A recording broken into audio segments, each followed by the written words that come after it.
During my time in Britain, I had a special place for fish and chips, plus mushy peas and cider to drink. This was long after World War II, but I assumed these would have been favorites throughout the war and long before. Fried fish with French fries was a British favorite since the 19th century, especially with the working class. It was not rationed during the war and continued as a favorite.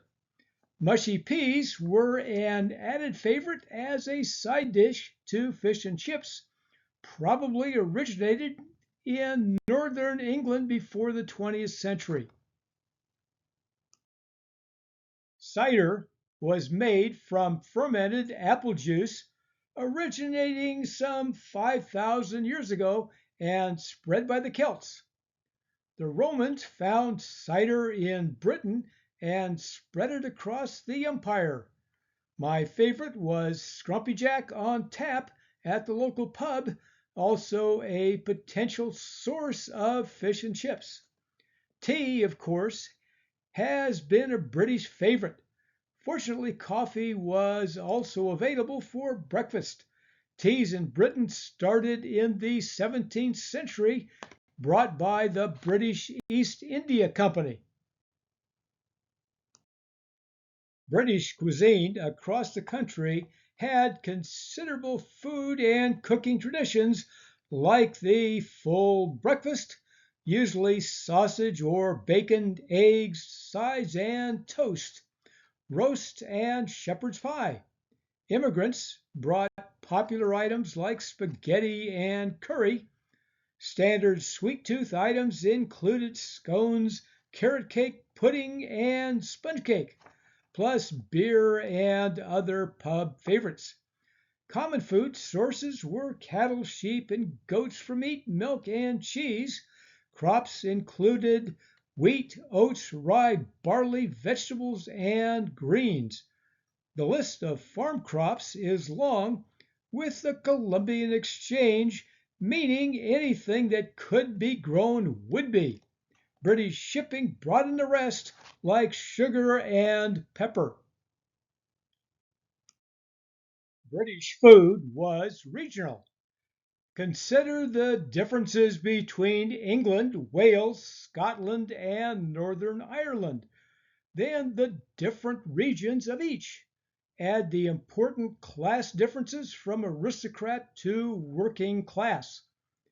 There was the Lancaster hot pot, Irish bread and potatoes, steak and kidney pie, Cornish pasty, Scottish haggis and tatties, Welsh rarebit, sausage rolls, the use of Worcestershire sauce, jam roly-poly, and suet pudding. The upper crust might hire their own French haute cuisine chef. For Britain, as a war holdout, World War II meant first the Battle of Britain with the Royal Air Force trying to limit the damage caused by the Luftwaffe, the first battle fought entirely by air forces. The main effort was from July to October 1940. The Battle of the Atlantic happened throughout the entire war. Some 3,500 merchant ships and 175 warships were lost. That included 72,000 lost sailors. As an island nation with a focus on sea power, Britain relied on immense imports of food and other supplies for success. The Battle of Britain meant a substantial fall in imports from 68 million tons to 26 million in 1941. They needed to repair ports and railroads, plus provide better protection for the shipping channels. When Churchill became prime minister, infrastructure improved and he worked with FDR on goodwill. A major result was Lend-Lease, which included American food shipped to Britain. American farmers increased production. Britain exploited its colonies. There were food riots in the Middle East after poor harvests. There was massive famine in Bengal, India. The Japanese invasion of Burma in 1942 cut off Indian imports of rice. There was wheat and millet, but these proved difficult for Indians to digest. Eventually, rice was made available from other regional sources. Britain rationed butter, bacon, meat, and sugar in 1940. Nutrition experts tried to make their diets healthier by recommending certain behaviors. Victory gardens were encouraged to grow healthy foods like potatoes, peas, carrots, and peas. Canteens were established at certain employers to increase meat and other healthy products. Feeding workers increased productivity. There was a rural pie scheme to deliver meat pies to rural areas. Distribution was erratic and the food monotonous, but it proved productive.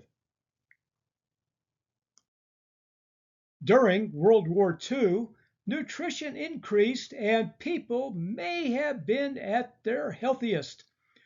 A nutrition committee was appointed which recommended healthy bread and protective foods like animal protein. White bread had to be outlawed to get people to eat nutritious wholemeal bread. Victory gardens added vegetables. Employment opportunities increased and people had higher wages, which meant the ability to buy better quality food. School lunches and dinners were increased. With the Japanese invasion, the U.S. was at war in the Pacific, North Africa, and Europe. There is plenty written about the war, not so much about food. That's the topic beginning next time on Food History and Mystery.